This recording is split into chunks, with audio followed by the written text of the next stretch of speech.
It's me, Miss Rachel, here with Texas Homeschool Mama, and we're so happy to see you again. Today we want to share another fun book, and it's also written by Elsa Beskow. And this one's called Peter in Blueberry Land. And my son and I love this book so much that we made some peg dolls to go along with them. So, would you like to read it? Peter says, "Come join us. Let's read together."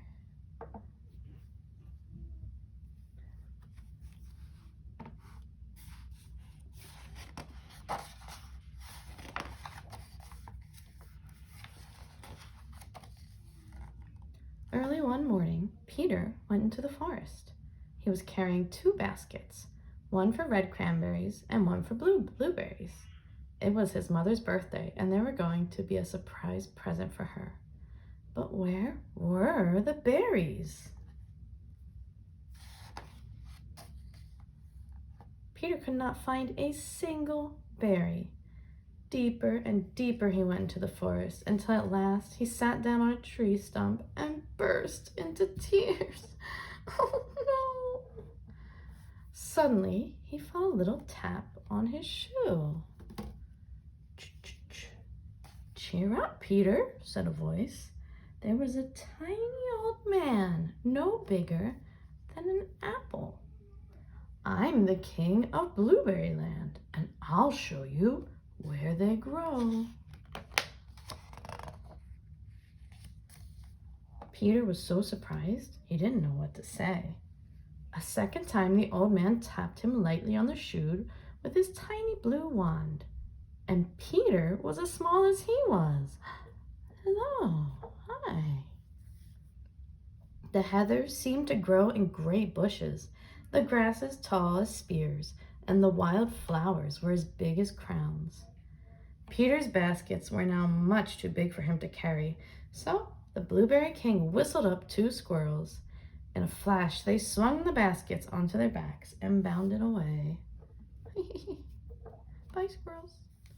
Soon they were walking under ferns like huge palm trees, and Peter could hardly believe how different and interesting it looked. There was an acorn, big as a helmet, and there was a spider. Peter was not sure if he was glad to see him, although the spider tried to look friendly. "Here we are," said the Blueberry King cheerfully, when they reached a little wood full of fruit trees.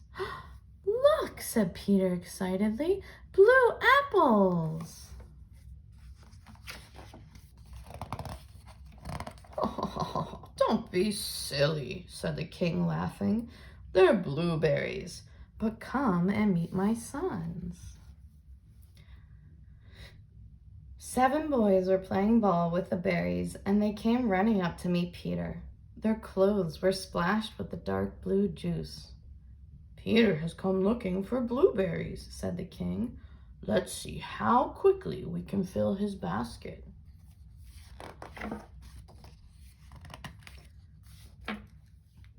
The boys scrambled up the trees, laughing and tasting the ripe berries as they tossed them down. Peter tasted some of the berries too. As soon as his basket was filled to the brim, the boys gathered round him, shouting, "Now it's time to play! Come on, Peter!"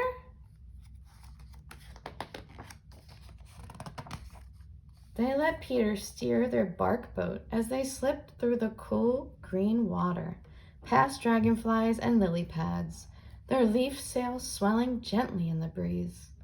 Peter forgot all about berry picking until one of his new friends said, "We'll be late for Mrs. Cranberry. She's waiting for us with some fruit for you. Hurry up, Peter." Quickly, they beached their boat. They combed their hair, cleaned their teeth, and washed their hands, which were still blue with the sticky juice.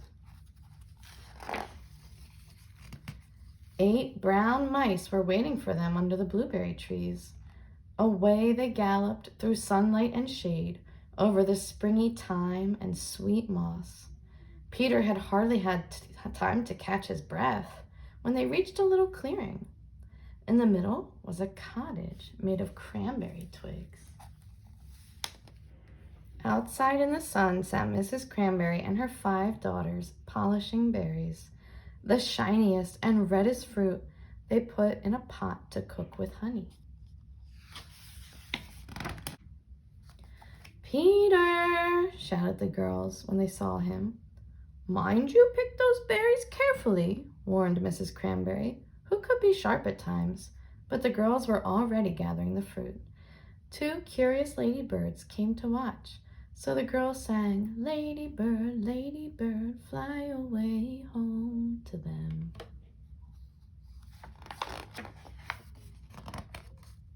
When Peter's basket was as full as it could be, they all had time to play.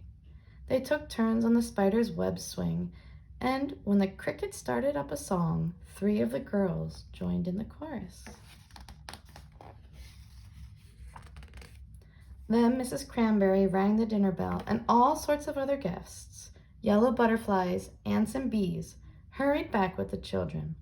Everyone ate the delicious, juicy red cranberries and honey until they were full. Peter could only manage 2. But now it was time to go, and Peter said thank you to Mrs. Cranberry and goodbye to her daughters. His basket was now so full that everyone had to load it onto a wagon. Then they harnessed the mice, and away they flew, although not as fast as before. They raced past 2 snails and went green with envy. Who went green with envy, wishing they could travel so fast. The Blueberry King was waiting for them when they arrived home. "Take Peter back to where we first met," he ordered the mice. "Oh, don't go yet," cried the Blueberry boys, and Peter begged their father to let him stay for just one more game. The king smiled and shook his head. "It's getting late, and your mother will be worried. Perhaps you will come and visit us another day." "Goodbye," shouted everyone as Peter climbed into the wagon again. "Come back soon." Suddenly, Peter stopped with a jerk. He was back on his tree stump, and there was no sign of the Blueberry King, or his sons, or even the whisker of one of his mice. "I must have been dreaming," said Peter to himself. He looked down, and there at his feet were 2 baskets, both neatly filled, one with cranberries and one with blueberries. So it had been true. When he got home, he drew a birthday card for his mother.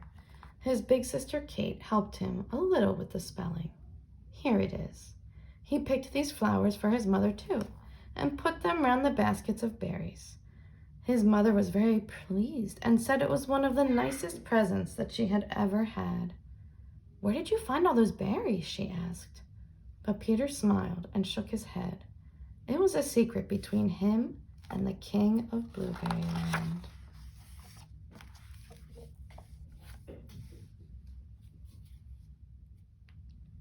Thank you everyone for listening to Peter and Blueberry Land with Miss Rachel. Another great book by Elsa Beskow. We hope you enjoyed our time together, and please check out our other videos, comment, subscribe, and like. We'd love to read some more books with y'all. Have a great week.